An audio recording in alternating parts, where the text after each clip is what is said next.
I'm just going to go the whole way through and ask him a question. Mate, yeah, 100% do that. I'm out of unnatural questions. Well, I'm an atheist, apparently. Let's include that bit. Yeah. Well, we're live now.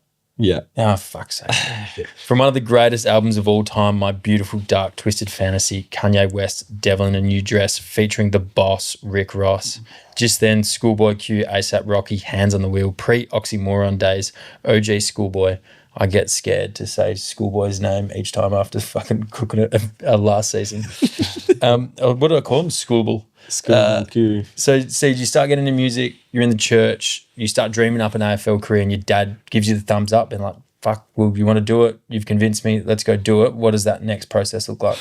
The next whole process, man, is really asking myself what's best for me on what in terms of where I am at the time.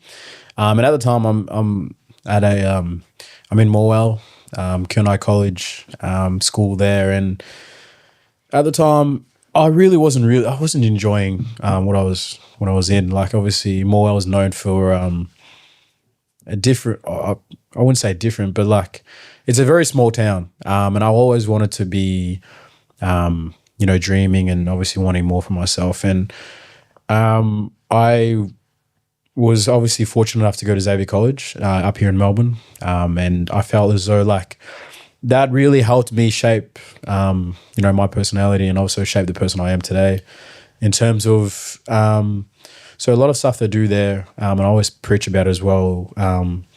So it's called Ignatian Service. It's pretty much just being man for others, people outside of school, people in school, and really helping other people. And stuff like that I really like. And also to be able to adapt in a different environment. So me, I was boarding at the time, and imagine, man, it's like whole different people. Like now it's like, okay, I've moved a whole country. Now I've got to like leave my family and then live with like people I've never met before. A bunch of Australian 14-year-old or whatever kids. Yeah. So the first 3 months, man, I was battling, moving away from home. And I also speak about obviously sport being a massive part of me growing up. And it was summer activities, which is like your, touch rugby and stuff like that. And I was really enjoying it. And obviously I was trying to form some mates as well. So it was tough at the start. And I had a mate as well, luckily, Lathan Vandermeer, who plays for Western Bulldogs. He was having a tough time as well.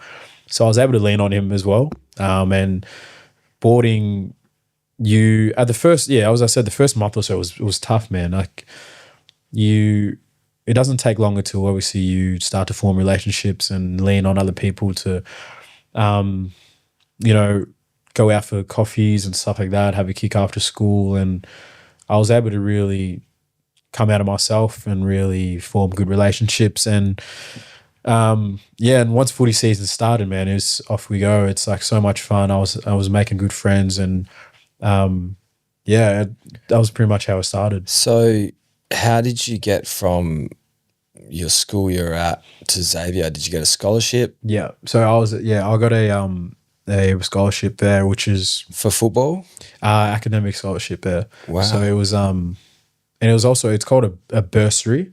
It's also for people that had tough backgrounds and for obviously coming to a different country and stuff like that. And obviously they were able to give me a chance to go to a massive school in Xavier College. And how was your old man when that happened? Yeah, oh man, he was a smile on his face. He was fucking excited. We so at that time, Dad went back to Africa to see some family members and visit some old friends again. So he wasn't around with that whole application for Xavier College. So it was a massive mess around, like trying to send him stuff to sign off and like, okay, Dad, we need this from you. Okay, I'll send it in like a day or two. It's like, nah, but we need to really fast track this at the moment. So it was tough. But man, he was so excited. He still is. Like, so then we happen to have two of my younger brothers, one still there at the moment as well, go to Xavier because it's unbelievable school, man. I've learned so much from there, and it's been amazing. So the high school experience was great for you. Loved footy. Yeah. Have footy success. Like, how were the teams you played Yeah. in? How was, I presume then, do you move from Gippsland Power to another representative team? Like, what was the next bit of Siege's footy progression? It was. I didn't move TAC teams. I felt as though like I made some really good relationships with the coaches and the staff and the players there. So I did a massive preseason. And plus I was already there for 2 years prior as well with the under-16s and under-15s. So I felt as though moving to a different area wasn't going to be that good for me. So what I did is the club, the Gippsland Power, were, they told me, look, you don't have to come for training sessions midweek, but if you have a bye, we'd love for you to come down, or if you're on holidays, come down and train with us. You just do your training down at Xavier College and then, play on the weekends. So I was able to do that and really perform as well. So the best part about it, they had faith in me. They trusted me that I was able to get the job done with training and stuff like that as well. So as long as the trust was there, all I had to do was just perform on the day. And straight into a State 18's representative side, how did Gippsland Power go in the year? Did you have success there, or Xavier, either flags or anything? Xavier, we won 7 games and lost 3. I think we came third. But Haileybury, I remember they had a strong side. Luke Davies, the King brothers, your Battle, Scrimshaw. True. Mate, they had 10, probably more drafted from that year. Wow. So they won it that year, and so we weren't too bad, but there was definitely competition there at the APS. But for Gippsland Power, we struggled that year.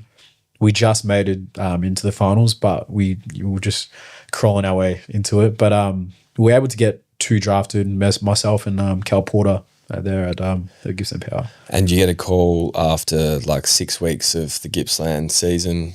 This was at least my experience at WA. It's like, hey, you've been selected for representative footy. You're going to play for Vic Country. Yeah. So I was able to play or be selected for the Vic Country side in the under-16s and 18s. So you're already a part of that system. You were kind of knew that it might be on the cards because of your experience at 16s. Yeah, so my experience there, and I was able to obviously perform, had some good games there, and I kind of backed into under-18s. I got drafted as a forward at the time. Really? Yeah, I was playing forward. Dirty dog.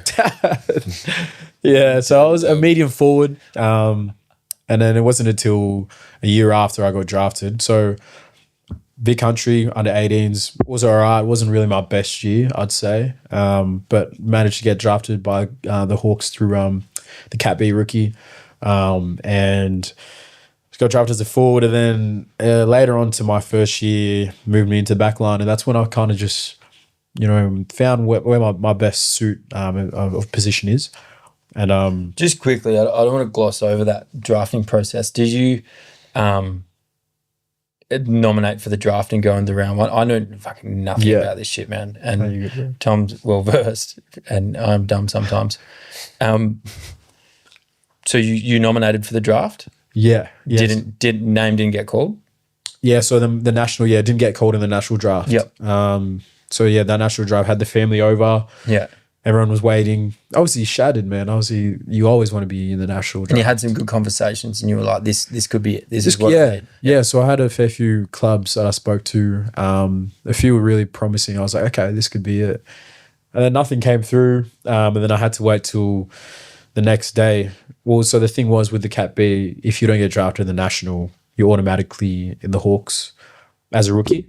Yep. So that was an ease of mind, knowing that I was going to be in an AFL environment. So you already knew. So what's the Category B thing? How does that work? Yeah, so Category is for kids that are parents born overseas or new to footy. And throughout the year, the club can be like, okay, he's going to be in our next gen academy. He's going to train with us, learn the ropes, fast track him, and then in his draft year that year, we will be able to select him. And is that, say, if there's 30 kids who play state 18s who are qualified as Cat B rookies, do they all have security that like, oh, okay, I'm going to find my way into an AFL situation? Or is there like, how's that like work? Who gave you that guarantee? Was it the Hawks? Yeah. And their interest? The Hawks and their interest were, so it's always different zones as well. So I grew up in Gippsland. So Hawthorn were Gippsland zone. Gotcha. So it's already established. Yeah, right. So for example, Sandringham is St Kilda. The western suburbs is Western Bulldogs. Gotcha. So you're from that area. Clubs would be like, okay, we see potential in this guy. We're going to signing up for our next gen program. Next couple of years, hopefully he'll be good enough so we can take him and decide if we want to take stuff like that. So it's not. Is it a paid deal or is it just a train on? No, it's not a paid deal. It's purely just like come work your ass off and see if you're any good. Yeah. Yep. So Cat B at that time wasn't. You're talking about Next Gen Academy, isn't? But so Cat B, you're still on a salary and you're a part of the team. Yes. Like, yeah. Really. So Next Gen is before the draft. Next Gen is like you're just training there as like an underage before you get drafted, before you draft you. And then the club could be like, okay, he's turning 18. Should we put him as our Cat B in our draft to draft him type thing, if that makes sense. Sick. We are going way over time. I think we're going to need to split this into 2 episodes. We still need to get into your Hawthorn days, the amazing music that you're making, more stories of your family. You comfortable with that? For sure, man, yeah. What do you reckon, T? I reckon we kind of already planned this. I'm trying to be as smooth as possible. And I'm sorry if at home it's been a little bit abrupt. It's like, oh my God, it's ending now. But no, like CJ deserves 2 episodes and he's going to get it because his music breadth and knowledge is like so amazing, and I want him to have the Yorks as long as he can, and that's almost why we've sort of stayed on a certain track up until this point and cut it in half in terms of getting drafted to the Hawks and how that's going to work and sort of staying in the teenage young Siege era. And tune in next week for PTA and you're going to get the post-Hawthorn, a bit more electronic music, start getting into the nitty-gritty stuff. So I feel like if you're cool to send us off with 4 tracks that take you to that zone where you're finishing high school and you're getting drafted and it's all happening, I'd be very, very happy about that. Dope. You got anything to say in terms of thanks for joining us and to the listeners? Yeah, www.passtheyorks.com.au, merch online, at pta.listen, follow us, like, subscribe, all that nonsense. It means a lot to us, but CJ, man, I'm excited to get stuck in. And thanks so much for joining us and already taking on this first bit of your life so far. It's been a pleasure to interview about this, and hopefully everyone at home's had the same experience. So here we go. Thanks for having me, bro.